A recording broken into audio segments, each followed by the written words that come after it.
True stories that will have you wondering. Dubai Sugar Daddy. Full story. There was a girl who went to Dubai to meet a man her friends set her up with. The man paid for everything, but when it was time to have XXX, he said that he'd rather watch her do it with someone else. She went along with it, and after the deed was done, he asked her why she was doing this kind of work. She told the man that she was going through a difficult time in her life and she wanted to do something for herself. He asked her what would she be doing for herself if she had the money. She told him that she would open a hairdresser shop.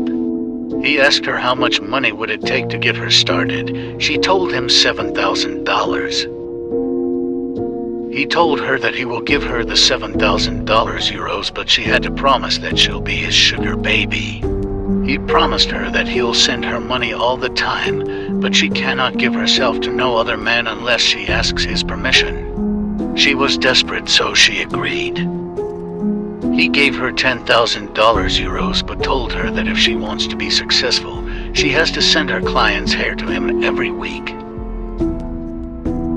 She bought a lot of things in Dubai, went home, opened a shop, and every month the man sent her money. She sent her client's hair to him every week, and life was good. Her cousin brought a friend to the shop as a new client. She did the client's hair, and a week after, the client mad out. She told her cousin that she didn't know what happened to that client because she never had that problem before. She still sent her client and hair to the men every week. The man started to help them to build a house. She told her mother that she wanted to break up with the man because she wanted to get married and settle down.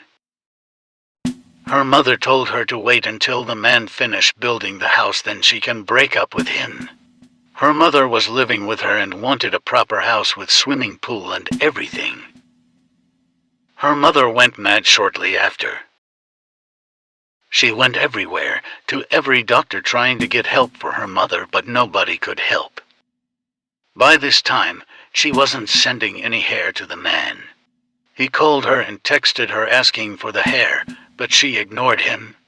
Weeks after, she eventually answered his call and told him that she cannot talk to him right now and that her mother is sick.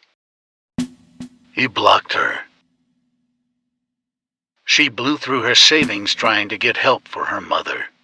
One evening, while she was in the hospital attending to her mother, one of her employees called her with some terrible news. Her shop caught fire and was burnt completely to the ground. Everything burned, nothing was saved. She asked how could that be, but nobody could give her an answer. She was livid. She started to get suspicious, thinking that someone was working witchcraft on her out of jealousy, so she went to see a prophet. The prophet told her that the contract that she had signed, she was in breach of it. He told her that she didn't keep up her side of the bargain, and that's why she was getting all this bad luck. He also told her that the hair that she was sending to the man in Dubai was what he was using for witchcraft to fuel her success. He went on to say that when she didn't send the hair is what caused her shop to go up in flames. The house that the man was building for her started to crumble, and she had to start life over from scratch. Follow Jamaican True Stories on YouTube.